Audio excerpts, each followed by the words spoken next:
a great pleasure to welcome back Robin Bailey with Terry and Bob at 97.3. I love you, Terry Hansen. You're perched on the end of your chair with a box of tissues and you've been trying to make me laugh during the song, and that's why I'm so glad to be back at work. Well, I have random people that I've met who've offered hugs along the way. Hello out to the lady in the 12 items or less aisle at Woolies about 2 weeks ago. That was a surprise as well. Oh, forgive me, but I have written this down because there is a lot of things that I'd like to say, and hopefully I can keep it together for the next 5 minutes to do so.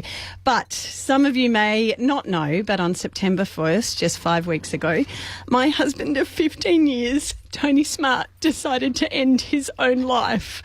Now, there are many, many things etched in my brain from that day, and sadly, I'll never be able to forget it. But the worst was having to tell our three sons, who I call on the radio, Ronaldo Beckham, no, this is not their real names, No. 14, Casanova 12 and Big Boy 10, that their father was never going to come home.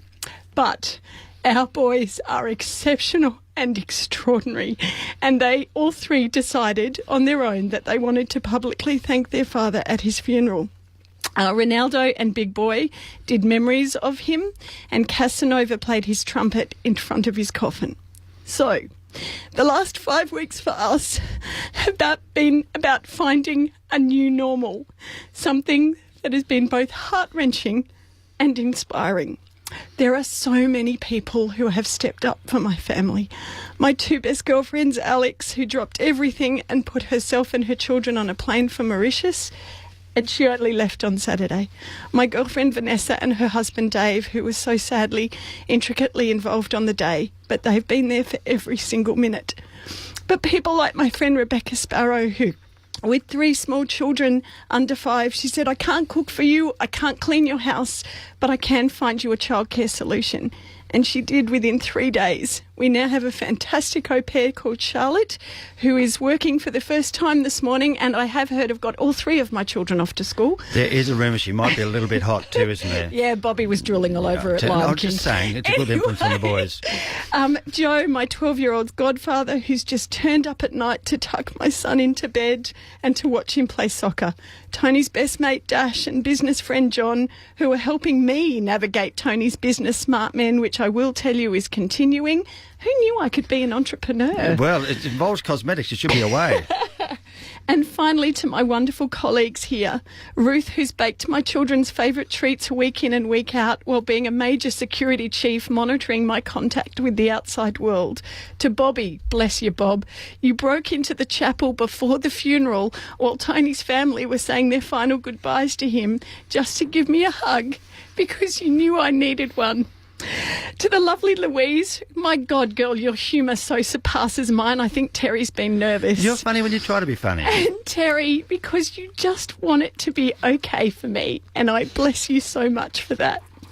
But I want to take this opportunity to thank all of you in Brisbane, for everyone who said a prayer for us or lit a candle, who sent a Facebook message or emailed, from cards to flowers.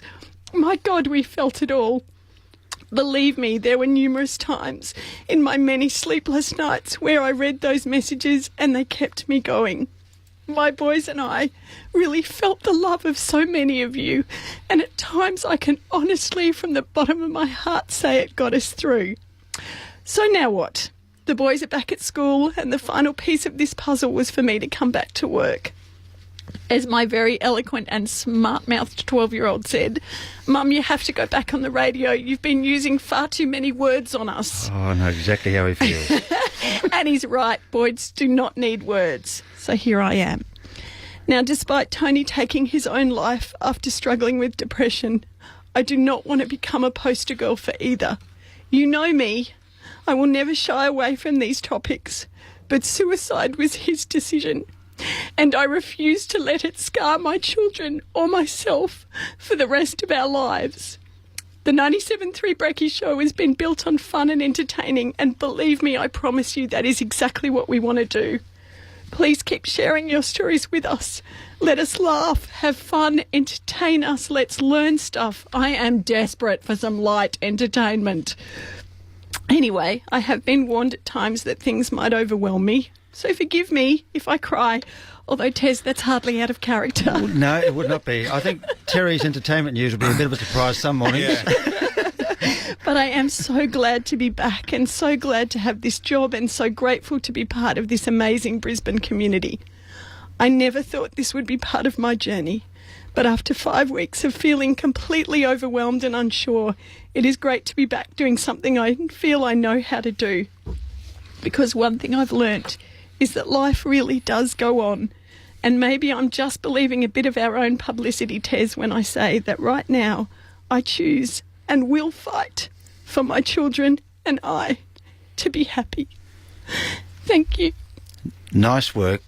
2 pages and only 17 tissues. Welcome back. Welcome back, Rob. Give us a hug. Give us a big, big hug. I said to Susie the other day, each time I see Robin now, I give her a big, big hug, because one day somebody's going to hug you hard enough that's going to put all the pieces back together. Oh, bless Bob. And if you or anybody you know needs some help or just someone to talk to, Lifeline is available 24/7 at 13 14 11.